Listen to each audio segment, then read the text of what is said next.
So welcome back, everyone. We have Daniel Farkas, CRO with global leadership across sales and CS, most recently at German unicorn Staffbase. He's had a very, very successful career working at companies such as Box in the past. Thank you for having us, Daniel. We're very excited to have you here to talk about this new operating model for GTM and CS, this part human, part agentic hybrid model that we have today. Thank you very much for joining us.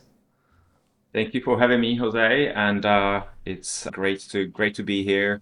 As you said, I come from both worlds, so of customer success and sales. In fact, I started my career by building my own company, then going to consulting for Accenture in the Accenture's technology consulting unit, and then went into a company called Box, which is a cloud content management platform. At Box, I've gone from being the head of customer success in EMEA and building out effectively 4 teams in the space, being professional services, we call it Box Consulting in Europe, going into customer success management, technical support or customer care, and then the renewals team in EMEA. And that led me to leading the renewals team globally for Box and then taking on sales leadership roles across Northern Europe and then all of EMEA. After which I've joined a business called Staffbase, where I started as an SVP sales, and that led me to the Chief Revenue Officer role, which I have recently finished. So my experience comes from both the customer success and sales, and it's sort of the combination of the two that I think form my opinions on how to run a go-to-market team, and I'm very happy to share it with you today. Fantastic. I mean, very, very impressive career. I think we don't typically see that change from CS to sales, but I think a lot in the CS space would eventually want to become a CRO. So very keen to explore your thoughts and tips on how to think about that career progression. But having someone like you that's seen both CS and sales, we always talk about this alignment, right? And I think today in the AI era, is there anything that is changing the way that these two teams align, given the context of all the technological stuff that's happening today? Yeah, and I think the context is really important. So I'll probably start with the context and I'll explain how I think the relationship is changing and going to change. So, we've talked a lot about software as a service, which I'm a believer in the shift into service as a software, where we're going to start seeing changing business models. If you think about SaaS, until now, we've been running an industry vertical with very high margins, top margins in the entire business world. Next to financial services, SaaS is up there with 85% margins. Yeah. And it's a known fact that SaaS as a technology has had certain barrier to entry, which allowed us to have these margins. And when you have margins like this, it allows you to build out teams that sometimes be seen as a bit nice to have, sometimes delivering value which is not proven or seen. And that leads to a little bit of confusion around which team is doing what and why. And I think that is about to change with the introduction of AI, agentic business that will be focused on delivering business outcomes to our customers rather than just seat or capacity that they will be buying from us, will change, will put pressure on margins, put pressure on costs, which all of us will have to manage differently. So every single person and team you hire is going to be all about the value they're bringing to either you or the customer or both. And I think that's going to drive some changes around sales and customer success. And we're starting to see the alignment today, which is the possibly convergence of sales and customer success focused on the customer value, because that's what we have to prove first and foremost. Sales until now has been seen as the team that does, let's say, 85% of the customer success journey by selling the right thing to the right people with the right use case. And the customer success will be downstream, taking it on, making sure that those things actually happen. But it's not a secret that if you sell the wrong things to the wrong people, you might not be successful post sales. And then you can start saying, well, the CS team is just a cost center, or the CS team is just finishing off the job that's pretty much done. Now, that's not going to be true anymore. If the customer is paying us for outcomes, the actual outcomes are going to be very important. So the alignment I'm seeing right now is the shift from sales just doing selling, moving on to the next sales, and CS just following up Picking this up. and kind of being more transactional, to actually both teams being involved in building the customer value that is provable. And how do we prove that value so the customer actually goes into a renewal cycle? In the world where, you know, SaaS solutions will provide more options, more agentic driven, sort of outcome driven business, the customers, and maybe less barrier to entry for more businesses to be built, and lowers cost of switching, you might simply need to prove the value better. So I think the convergence we're seeing right now is that both teams being focused in the right direction. Where you can see it most is go-to-market enablement. So we used to have, you know, sales enablement team and customer success enablement team. And when I was building out this function at Staffbase, I've realized that actually there's so much overlap in what these two teams were doing that it just doesn't make sense to have two when we would not have one. And the skills we'll be building in CS and sales, despite those teams being experts in their respective areas, the actual value proposition to the customer, the understanding needs to be at the same level. And so the go-to-market enablement became one team, enabling both teams at the same time. Because ultimately the skills are very similar, like you say. Like I think on the other day we were talking like everyone is doing sales at some level, right? Yes, exactly. No, In that's different parts of the 100% life right. cycle stages, but ultimately that's what it's all about. Yeah, I get this question a lot, where people ask sort of like, you know, customer success is not a sales team. We don't want to be part of sales. We are doing customer success. The answer from me is such that you can't not be in sales if you work in SaaS. Everyone is in sales. The I would say difference here is that when you talk about sales, everyone is thinking about the financial transaction, that you might not be part of the financial transaction, but you are selling something to someone. You are converting someone's point of view to a maybe slightly different point of view that will help them be better. It's like you go Yeah. in the gym, you want to build endurance, and your coach tells you that you need to run, you know, at your heart rate to level 2 VO2 max, and you go like, what is that? I just want to run as fast as possible. And the coach tells you, no, that's not the way of building endurance. And you don't understand, but the coach's job is to sell you on an idea that to become an endurance athlete, you might need to go slow before you go fast. That's what the customer success team is doing. So they are selling an idea. They might not be selling towards an order being placed, but they're selling an idea. So that everyone is in sales. Yeah, completely agree with that. And so regarding the technology that's out there today, I think that you might have a bit of a different perspective. Yeah, I'd be interested to hear your thoughts. So obviously there's different rates of adoption of AI in sales and post-sales and CS for the sake of clarity, right? And I think that sales has always been a little bit more early to the adoption of new technologies. There's always been a lot more technologies available for sales and marketers, right? Only the MarTech space is like, I don't know, 20,000 tools or something like that, right? So do you think we can trust AI to do, to have a big impact in post sales? I think, so where I'm coming from is, for me, the risk of sending a cold prospect email has a relatively low risk, right? Yes, you might have some brand reputation or something like that, but it's not really going to change anything, right?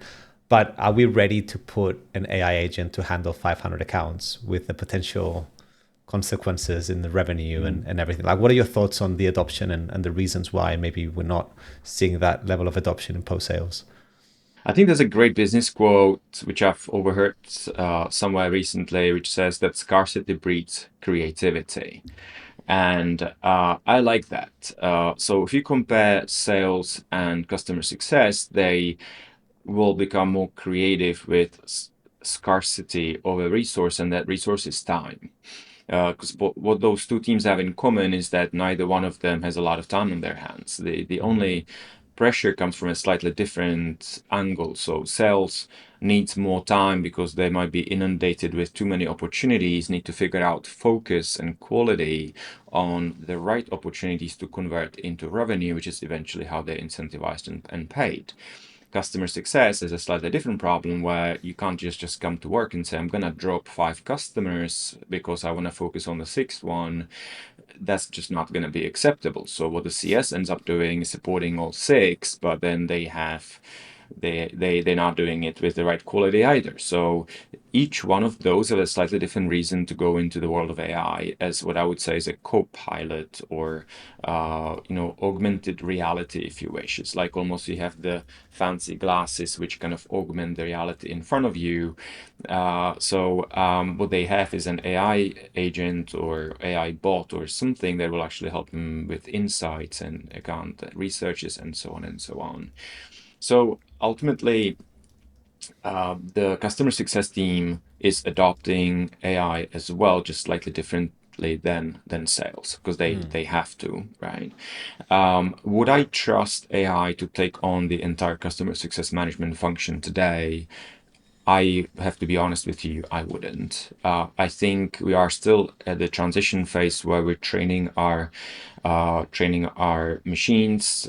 We are building more sophisticated large language models. We are getting sort of certain answers that I think sometimes are a little bit kind of status quo answers. If you want to come with something that is cutting edge, leading, and truly disruptive, which is what customers expect from you as a thought leader, as a partner, you probably might not want to go with a cookie cutter response that you might get from ChatGPT. So this is where our people still need to employ their brains and their skills. And this is what I think will eventually lead to the future, at least the near future of customer success value, where we have people who manage relationships with customers, because on the other side, you also have a human, and that human wants to talk to another human. They might want to drop things in which are not purely rational, but emotional, and someone needs to connect to their emotions and respond to it. So the relationship management is not going to go away. I think you need people for that. But what you might do is doing things like account research and preparation of QBRs and all the things that customer success people are complaining about. Those things can be automated, and this is where I would use AI to help me, but I would not just send it out there. I would make sure we review it and we maybe augment it with our own thoughts to make it unique. So I think you're right. But we do need to be careful to how far we go with it, not to become yet kind of copy and paste company of someone else out there. Yeah, I agree. I think there's two things there, right? One is that post-sales is not cookie cutter in most cases, right? Like sales, doesn't really matter what contract values you sell and what motions and the length. I mean, it will change, and it changes the skills of the AE, but it's kind of similar. Post-sales is like so different, right? So it's very hard to have a cookie cutter. The way that we're seeing it, the way that we're kind of approaching is there's different sort of stages, right? So you have different levels of agentic capabilities, right? So today, the low-hanging fruit is like the assistant advisor sort of agentic stuff, right? Recommends things, pre-drafts your emails, helps you PR prep. You have the coach. This is very relevant for high-touch accounts, right? So this is very similar actually to GTM, what we're seeing in at least users of Velaris. Like, can we help them with objection handling? Can we help them from like a coach perspective, right? Like becoming a better negotiator, which helps more on the high touch accounts. Can you help them manage objections better? Can you help them communicate better? Literally get feedback on how they talk, how many times they say or how many, what's the percentage of time they speak versus the customer. So there's a lot of things that are happening.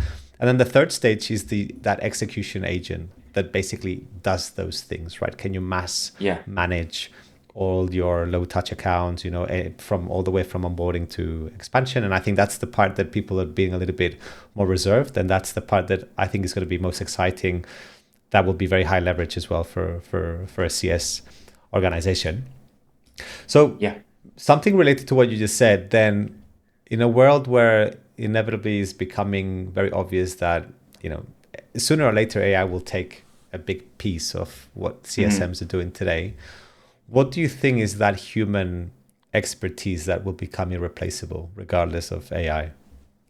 So I think, Jose, what I would probably focus on is the way we define what customer success is. What is the remit of a customer success function in a business? And I've seen different setups, to be honest. It goes all the way from purely customer success management, where professional services and customer care sit outside of it. Often I see these combined into what is a customer success function, and sometimes I see renewals being part of it, whereas elsewhere you're going to have renewals sitting in sales. So the definition will probably drive an answer to which part of CS is going to be more automated than the other. I'll probably say, before we move to the customer success management, which is probably the core of your question, that I'm seeing propensity to automate a lot of processes in what I would say is a customer care, where you've got the break fix relationship with a customer.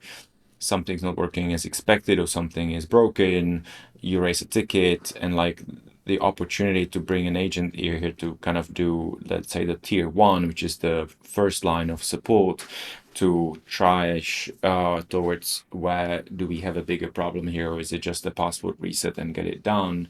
That lends itself to automation. So I think that's really clear, and it's something we can start seeing getting done today. Some basic questions that led to customer success managers around: where do I find a document? What is the best practice recommendation, which has been pre-recorded, documented, or anything that also is going to get automated pretty soon. The piece where I would say we can't really automate, for me, kind of two areas. I think one is the creative areas of customer success management. And when I say creative, I'm speaking more about space which we actually really targeted from the beginning with customer success management as a new function, as a new skill, and that was to understand the customer's business and apply what we offer, our service, to help them deliver better outcomes. What CS has become since then, and this is not a critique, it's just a reality, is sort of this overwhelmed team that is firefighting all day long, trying to get business basic process in place. With automation, the process of, updating your CRM, reporting to the customer about the stats, or internally, or doing all these different reviews, which is just mechanical way of getting overview of what's going on, that I think can be automated. Where we can't automate is actually take our service applied to industry vertical we're selling into, let's say healthcare or manufacturing or financial services, and figure out how best use our technology to deliver better business outcomes. In order to do this, you have to do more research, and I think research is again an area where AI can help us hugely. This is where I would say is the co-pilot, and I'm not talking about Microsoft technology, I'm talking about sort of concept. Co-piloting. So almost like imagine a partner that's running with you, that is a co-driver next to you in the car, and kind of walking you through where you need to take the next turn, or how to prepare for the next junction. So this is what I'm talking about. So, and I think this will give us an opportunity of using people's business minds, business brains, to deliver fantastic outcomes together and for their customers. So that's this creative part. The other thing that I feel we should be focusing on is simply the relationship. And I mentioned that earlier, but there is this human relationship of human to human, where whilst AI is very good at data and processing and figuring, what they can't really read very well is this piece around how is everyone feeling today? Are they in the mood to be pitched the next solution? Are they, or do they have a problem at work that we might need to sit down and listen to, and truly partner on not just being the solution provider, but also being human who can help them get through their day and help them feel better about what they do, and give them hope that something will change and be fixed. This is what people will value, and I think you can't do it with a robot right now. So I think this relationships side of customer success will have to stay.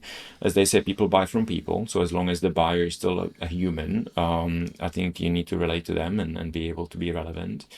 A lot of the other things will eventually automate, maybe not today, but eventually will automate over a period of time when AI matures and gets more accurate. Yeah, I agree. I mean, the question is, will the buyer be a human in 5 years? I don't know, right? But the truth is, like they say, relationships are the moat.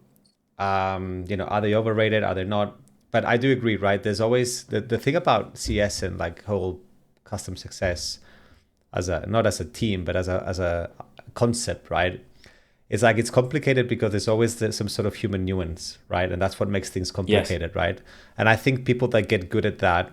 So what you said, exactly what you said, right? Like, yes, you can get a QBR prep and stuff, but can you navigate the political dynamic of an account? Can you read the things that are happening, right? And I think that's where we're going to be seeing the biggest difference. It's like sellers, right? Like the mediocre seller might become a little bit better, but there will always be that gap with the elite seller, right? The elite CSM will be amazing at doing that stuff, right? And that's the non-obvious things, right? And that comes from a little bit of intuition, curiosity, and a lot of these things. But I wanted to talk a little bit about, the idea that you said before, custom success, again, as a concept, not necessarily as a team. When we talk about the team, it's custom success. The CSM sometimes is custom success plus professional services plus onboarding plus support even include. And there's in many cases, like we have a lot of companies that have a very thin line between support and success, like very, very thin. And other companies have a very clear line, right? Yeah. Where would you, obviously, as your experience as a CRO, one of the typical things that people complain a lot is like, CS is a cost center, right? And a lot of people want to make it a revenue driving center. And then there might be some conflicting interests when you try and make it revenue generating. But, so what are your thoughts about this very sort of divisive topic of being a cost center versus a revenue? Does it even matter? Like, what are your thoughts on that? Yes. So I think historically, when I was looking at when I was in customer success and I was talking to startups and startup founders and helping them build out their first customer success teams, often the question was when do I bring in customer success? At which point is customer success needed? Back when customer success was much younger as a function, we would have had very often customer success management being born out of customer care. And the reason was that the customer care people, they were really good with the product. They could, there was a break, there was a fix, they could answer quick questions, and customers valued someone who is on hand to call instead of waiting through a queue to get to someone to speak to. You just called your customer success manager, ask them the question you would ask customer care, and they would answer this question. So inevitably, customer success ended up being seen as a cost center because that is where value is, I would say, maintained. This is not where value is built. So customer bought a solution, assuming it's going to work. Now it's not. You're fixing it. It works again. So what did you achieve? What you achieved is the value that was expected is now the value that is getting delivered, meaning you got a solution that just works. Yeah, I like that. Now, right, we built out customer success to create value. And the value creation was the thing that I was referring to earlier, which is that you take us over the fence of this is our platform and our product to this is the customer's business circumstance, and I will apply my service and product as an expert in my space on the way they should run a business. And they value this because someone actually is their partner to really think through their business problems. And so until that transition happens fully, CS will be seen as a cost center, and part of customer success will be a cost center. So if your part of your service is to implement the service, then that's a cost of running a business, meaning I've got a team that implements my service. Now, if I have a team that not just implements a service, but does something the customer did not buy, did not expect, and takes them to the upsell, I'm creating more value than I already sold. Then I'm not a cost center, I'm a value creation center as well. So ultimately, CS needs to move more to above the line delivery of value. And at that point, they will no longer be seen as a cost center. What I don't buy into is customer success teams coming to me saying, well, we just don't like it because we do so much great relationship building that we're not a cost center. If you just build relationships, you're a cost center. If you build relationships that drive value to a customer, where you challenge your kind of counterpart on the customer side to do something differently, better and faster, then you are building value. You're not a cost center. Then, so it depends on what you really do. Yeah. And ask yourself, be honest, right? Ask yourself the question, which part of the business am I part of, right? Yeah. So, and I often, unfortunately, is below the line, which is just maintain the value we sold. And then, unfortunately, this is the answer is no. You are not a value creation team. You are a value maintaining team. So it's about basically looking at yourself in the mirror and just giving yourself an honest answer, right? That's it. That's a good take. True. I like that. I like that take. All right. So Daniel, let's talk a little bit about this new role that everyone is talking about, this AI architect. Is this going to be, do you think, the evolution of what's already there, which is RevOps? Is this a new role? What are your thoughts on the future of RevOps?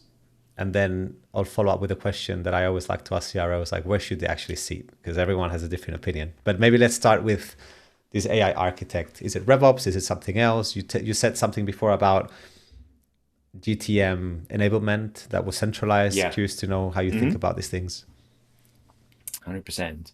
So I think let's start with what I believe RevOps has been to business leaders until today.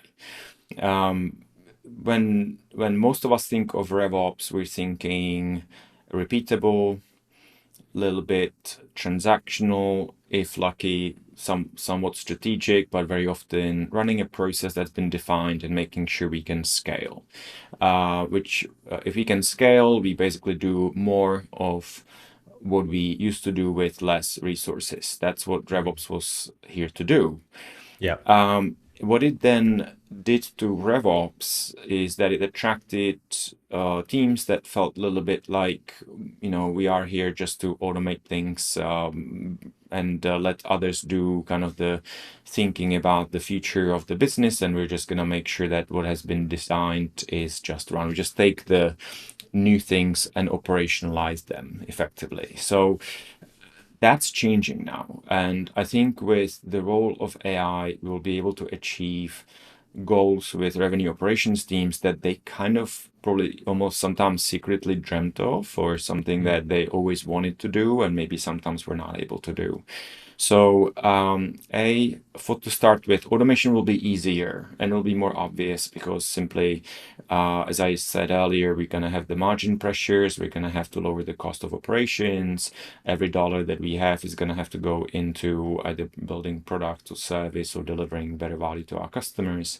And every smart business out there, and you can look at all the big names like, NVIDIAs of the world, and those management of cost has always been at the forefront of their thinking, leading towards a better investment into growth in the future. Now, RevOps can help us orchestrate it better. We will end up seeing changing roles in go-to-market. There's a discussion online you're gonna see very often around the future of marketing. What is the future of the CMO, Chief Marketing Officer? Is it that the role will actually exist, or is it going to be managed mostly by AI? Right? Like we know the saying that marketers will often give you that. I know that 50% of my budget delivers no results. I just don't know which 50% it is. So I can't really stop investing because we just don't know. Now, AI will give us data points at scale, which will help us answer this question better, and we'll be able to spend money into better marketing, advertisement, brand awareness, and all this in a much smarter way. We're going to do it in an automated way, and the revenue operations team should be the architect of the stack that will help us do this at scale. So marketing teams will potentially be smaller and have higher impact. We already established here that customer success teams will probably end up being smaller, but focused more on kind of our customer, kind of over the fence, kind of more on the customer side than our own business process side. So they will be more sitting there with the customers than managing internal processes. and sales teams as well.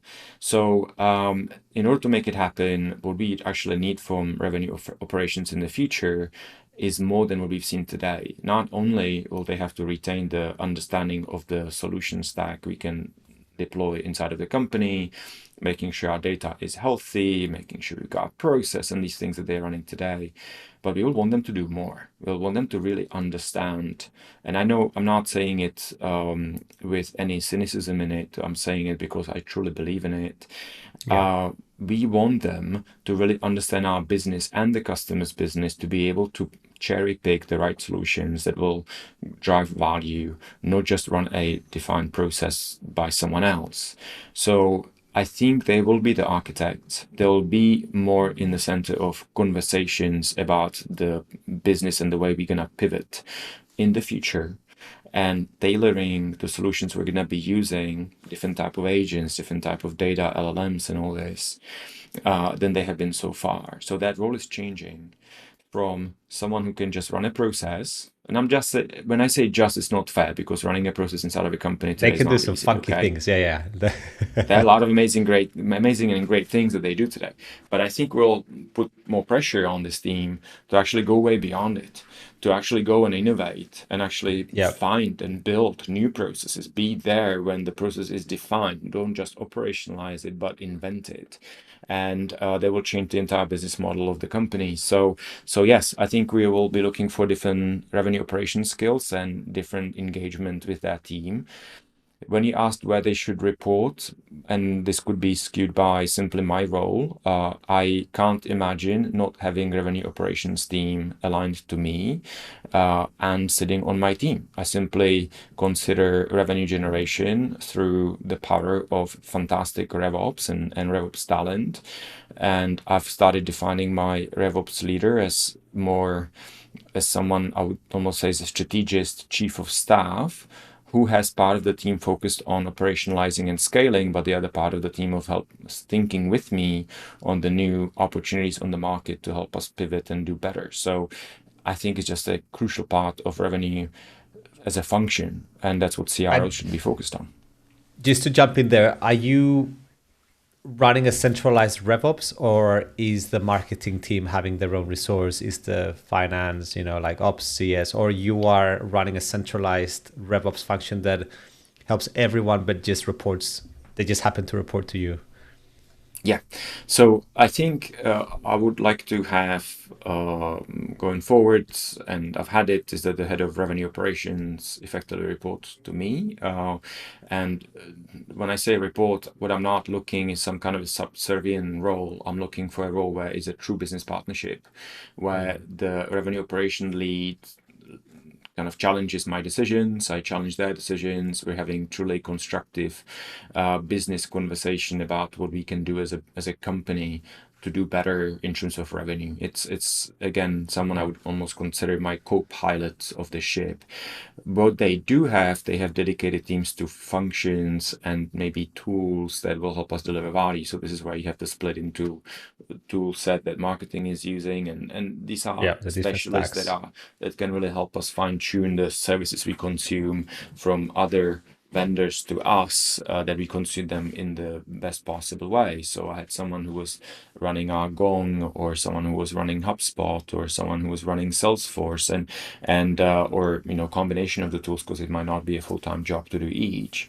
But the strategic part of it needs to be a well-rounded go-to-market leader who can help me think through. As a CRO, I need to think through, where do we touch the customer first, all the way to how do we renew them and maintain them for all their lifetime value. I need that type of a partner. So I don't want to go to someone who understands only how to address the prospect, and then someone else totally understands how to build value to renew. That needs to be connected. So I would like to have RevOps like me, who can think through the entire cycle, and that is a one centralized function that can do all of that. Got it. Makes sense. Have something cross-functional that can cover the whole life cycle. Yes. So Daniel, one of the things I want to talk to you about is career development, particularly in the age of AI. So let's start maybe with like the CSMs, right? I think most of our audiences will be relatable to this question. So what skills should today's young generation train to ensure that success in CS or even sales in the future? Yeah. So I think I've heard some smart people giving answers to the concerns that employees of today will be raising, which is AI going to take my job? And the answer being, AI is not going to take your job, but someone who knows how to use AI will take your job. So where Yeah. we are right now is that simply someone who is well skilled and at the forefront of what I would say is this AI revolution of doing things better and faster and at scale, those people will probably be able to do a job of 3 or 4 people that they're doing today, and that Yeah. is going to go on. Is this going to mean reduction of opportunities in customer success or everywhere? Potentially, and we need to talk about it openly that it might, or it will generate a lot of new businesses that will be stood up on this, and there will be smaller teams running businesses, but there will be more businesses, there will be more variety of offerings out there that we can tailor, and they will be cheaper because of the barrier to entry being lower, and that means customers can buy more of them, and so on and so on. So the entire economics of SaaS offerings is going to change, and give job opportunities. So if I'm a CS person today, what my focus would be is business. I know it sounds generic, but what I mean is I need someone who is a business operator, so someone who understands how to run their own business in the most business possible way. So that is the way you manage your cost, you manage your time, you manage your priorities, and manage your time to deliver value to your customer. And the second part is the value creator question. So in order to create value, you do need to understand your customer's business first and foremost. And it doesn't mean you have to come to the role already knowing all of it. You need to have curiosity that is going to drive learnings. It's a constant learning curve where you're learning about your customers to a point where when you speak to them, they feel like you're part of their team. They don't need to feel like I need to explain to Dan how my business actually works, because Dan already gets it. And how does Dan get it? Is that I've done full research, maybe AI helped me with it, hopefully. I really understand their role, understand who they are, understand the background, understand everything that moves in their industry. And I come there and I'm able to have a relevant discussion with them about where we can move next as a partner, come in as a subject matter expert in my space. So if I'm, let's say, selling customer success tool or solution like you do, and I'm talking to SaaS companies, I'm coming with best practice to my customer success leadership team, telling them things they have only started thinking about and talking about opportunities they're not even thought about yet, which I can already deliver. Yeah, I completely agree. And I think that the thing is, like, all the other CSMs will have access to similar tech, right? So when GPT-20 comes out, most people will have it, right? But, you know, and we spoke about this the other day a little bit, right? Like in a world where LLMs, like people are outsourcing work with LLMs and that will increase with time, but LLMs are trained on kind of the median, right? And I think the differentiator, your differentiator should come from the non-linear stuff, right? So what you said, like your taste, your intuition, I think even like your appetite for risk, right? And that comes from a few different places. I think some places are like intrinsic and some places can come like you can mend them, like curiosity, like courage, right? Like tough decisions. Like you don't save an amazing account by just getting, you know, ChatGPT to send you a QBR and just sending it to them. It's about, yes, maybe help with getting the QBR preparation, but then take time to adapt it to the constant challenges that business is going through, right? And, you know, you had a call with the champion last week and you looked at him in the eye, you know, and he was telling, you know, he was scared or whatever it was, right? So I think that curiosity and that courage will really make a difference in a world where, you know, the LLM will be available to everyone, right? So I completely agree with you. I think there's that area of that AI conductor. So how can you get really good at managing the technology? Because everyone has access to ChatGPT 20, 30 or whatever. So can you get really good at managing these tools? I think the operator side of things, what you said, like managing the boardroom, managing, you know, reading political accounts, like political dynamics and adapting that to you know, potentially the vision for that plan. And then the storytelling and the relationship side, right? Like we said before, I don't know if relationship will always be the mode, but it will definitely be one of the most important things. And being Mm-hmm. able to have that narrative design where you can turn summaries and things that are coming from LLMs into a vision for growth for a particular account, that will be a very hard skill. And that's where I think what you said before, like that business acumen, right? That's where the difference, a lot of that big difference will come in that specific skill, right? Of turning something that is Yes. available to everyone into something unique and an opportunity. So, I mean, I'm very excited to see how this unfolds. I mean, this is, it's a very exciting time to be in SaaS, in Yeah. technology, and time will tell, right? I'll give you an example so it feels a little bit more concrete, right? To what I think we're discussing here. So sometimes you've got vendors that sell sort of analytics platforms or solutions, and sometimes they go very horizontal. So we have solutions like Tableau where you can go and build your dashboards and have all those reporting capabilities there. And then sometimes you got solutions which are tailored to a ICP persona. So you've got, let's say, something you sell to SDR leaders or CROs or sales managers, and I've seen situations where vendors, and I don't want to name anyone because it's not about who, it's more about the type of selling you could do here, is that you effectively build a repository of all possible KPIs and metrics you can measure and put it out there. And then I buy your solution and say, I'm selling to you. So I've created all repositories of all the sales metrics out there you can measure. And I look at it and I'm looking at KPIs that I would not look at as a CRO. These are measures that are good for a sales manager or for a sales VP or for a CS leader, So my question in that scenario was like, can you give me a dashboard that I should be looking at as a CRO and tell me how often? And suddenly I caught the vendor off guard entirely because they were willing to give me a library of stuff, whilst I was looking for insights that will help me make decisions either weekly, monthly, every day. So I should have different type of dashboards that I should be aware of. Some of them are giving me an update on my business. So I come to work, spend my 2 minutes on it, and I get an overview of where we are so I can take decisions that day. Some of them I should be looking at every quarter because I need to present to the board. And so the difference between selling the repository of everything to selling a solution for someone is that you are able to come with a solution that personalizes what that person in that role should be doing. And so we ended up designing the dashboard, which went on for very, very long. We ran into a lot of technical issues, and at some point I stopped using it because I simply didn't have the time in my day to help the vendor build dashboards that were relevant to me. I was hoping they will recommend what those dashboards. I almost felt like I was building their solution as opposed to them giving me a solution. So in the world where you are, Jose, so like you looking at customer success software, you don't want to be there and asking your CSMs what they want you to build for them.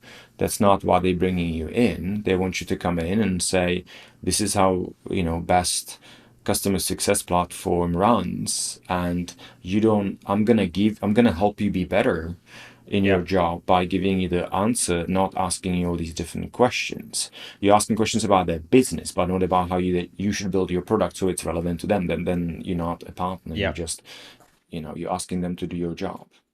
I think that's exactly it. And that's where like the domain expertise comes, right? Yes, Having this that's right. context and the ability to have that consultative approach. One of the other things that I've, heard a lot of people talk about is the, to continue on the path of the career progression. When you see CROs and you look at their careers, most cases they're coming from a commercial background, right? Yes, sometimes you have CS switching like yourself. Then you even now have like chief customer officers. I mean, if you look at HubSpot CEO, she was a former chief customer officer. Her background was customer related, right? But typically these are minority cases. How would you, I mean, we work with a lot of heads of CS, VP CS, right? How would you, what would you say to an aspiring CRO that's taking the sort of the CS path? What should they be thinking about in order to make that leap, or how should they be thinking about, planning their next steps in order to get to that CRO role eventually? Yeah. I think you the question is what the CRO of the future should do and will do. Unfortunately, CRO is a bit of like an immature role. It's a fairly new role, right? Like if you go back 10 years and you said CRO, I would say, Yeah. what is that? And someone would say it's a chief sales officer or chief commercial officer. So you sometimes get CSO, CCO, COO, and effectively almost felt like we have head of sales, we give him already the SVP title, EVP title, and now we don't know what to do next, so let's create a role CRO and put people in there. And automatic association was that CRO is a former head of sales. And I see it until today. So I see a lot of businesses looking for their next CRO, and the job description is basically VP sales. Yeah. So, someone with 10 years of experience, 15, who's been an AE and then VP sales, and who can manage our commercial team and manage the sellers. And there's no mention of our desire to grow the business. It's just basically we give you a New product and you business. go and you just sell as much out of it as possible, right? Yeah. And you get the answer to a question you asked, which is, this is where we are as a business, this is our messaging, this is our positioning, this is our ICP, and VP sales comes in, takes that, sells it to the people you asked them to sell it to, the product you gave them, the message you gave them, and they just make it happen. And that's what VP sales is supposed to do. CRO is, in my view, a totally different discussion. That's a partner to the founder, CEO, to help him figure out how to take the opportunity we have as a business in front of us, potentially how to adjust our product if adjustment is needed, or to take the product we have and brand and position it in a way that will feel relevant to the market. So it's someone who's a conduit between this is the services we have to how to grow the company, how to be around in the next 5 years and be successful.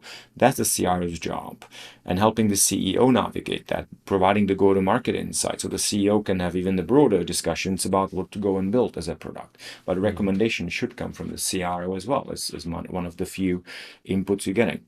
Now, can the customer success leader do it? Yes. The answer is yes. I'm a former customer success leader. And I'm doing it quite well.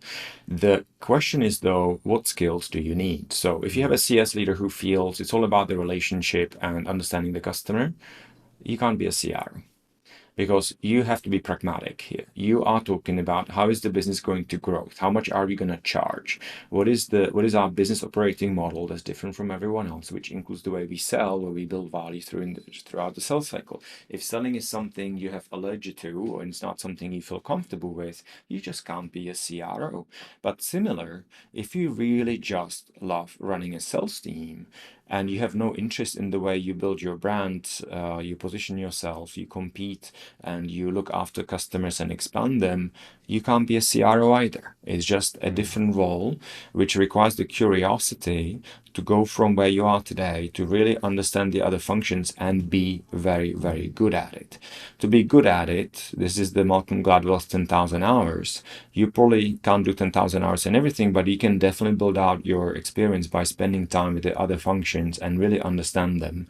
Read books, learn everything about them, spend time with those people, and be able to relate. At the end of the day, you're going to build teams in each section. You're going to have a marketing team, CS team, sales team. You need to be able to be relevant and manage them. You have to be asking the right questions. You have to ask for the right things to go and do. You're going to have subject matter expert to help you make decisions. But if you don't understand the world at all, you're not going to be able to relate. You can't be a CRO. So my suggestion to these CS leaders, similar to the sales leaders and marketing leaders, is be curious, care about everything else, and think about you as a CRO, as a well-rounded business leader whose job is to pragmatically figure out how to win in your market category. And would you say you could eventually, because you've done it, right? Like you've been front of house, back of house, you've seen the sales and post sales.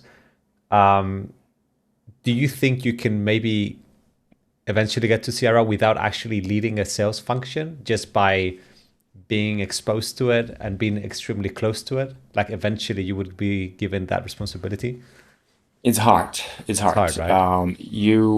I've seen people who try to take different routes. So some people say, Have you actually seen this happen? Like someone who's never actually managed and known a number, maybe on the sales team, that became a CRO? I have not seen it. Yeah. I have not seen it. What I have seen is, I would say, three categories of people like that. One was that I'm a CS leader, I'm really good with customers, I should become a CRO eventually, and maybe some do.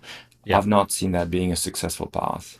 The other one is that they say, okay, I'm a successful CS leader. I need sales experience. My current company will make it happen for me. So I'm going to go and apply somewhere else that give me a sales leadership role, and I'm going to go and learn it there. And the one that I have done, which I actually think is the most successful one, is where you stay in your current company, you show interest in being a sales leader, and you start picking up things that demonstrate you can actually have that mindset, and you transition into the role with your employer that already knows you, you know them, you know the product, you know the team, you got respect around the business as a future leader, and you take on that extended capacity, and then you do what I've done, which is you measure CS experience with customer success. Yeah. And I think that's also what I believe is an ideal answer to the problem, where we're not just selling stuff, we're selling value, which I can already in my head imagine how we're going to deliver post sales, which many, I would say, of the pure sales leaders sometimes miss because they have just never had the opportunity to deploy anything. So I think that's the most likely way of getting there. So I have not seen the first one yet, but there are some, I'm sure. Is this the right way? If it works for you, great. Works for your company, great. It's just risky for everyone because you might just realize it's not for me, but you're already in a leadership role, or it's just the company realizes you're not the right answer, and then they have a problem because changing a CRO is not an easy feat. Got it. Yeah, I feel, well, you're a bit of a unicorn then, I guess.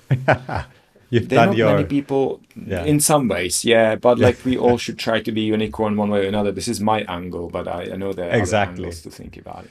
Daniel, one last question. What's one bold prediction you'd make about GTM or CS in the future, in the next, I would say 5 years, but I reckon 2 years is the next, 2 years is the new 5 years, right? Yeah. So bold prediction is a little bit go back to what I said earlier. So management of cost and margins. The question is, how can we sustain high margins in a space where barriers to entry are lowered? So imagine nowadays, I want to go and build a new SaaS solution, and I'm going to use something like Lovable to build my user interface, and I have zero understanding of coding and programming, right? So now you're going to start seeing people without engineering degrees who are business people who can avoid the whole cycle of how do I stand up my tech team and this, and then start building solutions, which I think is around the corner. It's going to happen in the near future. Now, the barrier of entry is much lower. The value of solutions will be around the business they're trying to solve. Is going to be the value of an idea and unique business operations model, which is effectively creating this moat of impenetrable way of replicating what you built. So for me, having a code that is working is not going to be a moat anymore. It's going to be just something I do. The moat I'm going to have is my customer base, my go-to-market value proposition, and so on and so on. So in this world, question to myself is, do we need a sales and a customer success team? I think we might not need both. We might need one, where you are effectively partnering with, in the large enterprise segment, with few customers, in the SMB with a portfolio of businesses at scale, by being kind of the RoboCop, kind of being the half human, half robot, where you basically have this co-piloting AI platforms that give you real-time views of what to do with a customer. Now you can operate at scale and more efficiently, taking the customer through a sales cycle all the way to successful deployment and delivery. And you're just not moving on away from that business, because there is good enough margin if you can take on enough ARR per head to justify what I still feel are very good salaries in tech, as well as sort of other costs to sell and deliver value for your company and your customers. So I think my bold prediction is that the differentiation between customer success and sales might be blurred together. We'll merge those skills. We'll end up having business people with business ability to solve real business problems. I love the word you used, which is bold. Bold people who can help customers move faster. And they'll be augmented by AI agents to help them do that better and faster. So that's my bold prediction. I like that. I think it goes very well in line of how we think about it, which is pretty much this new operating model, right? Part human, part agentic, and that human. Yeah. I like those attributes you're defining, right? Fantastic, Daniel. Thank you so much. This has been amazing. Thank you. Thank you for joining us, and it was fun. Thank you. Thank you, Jose.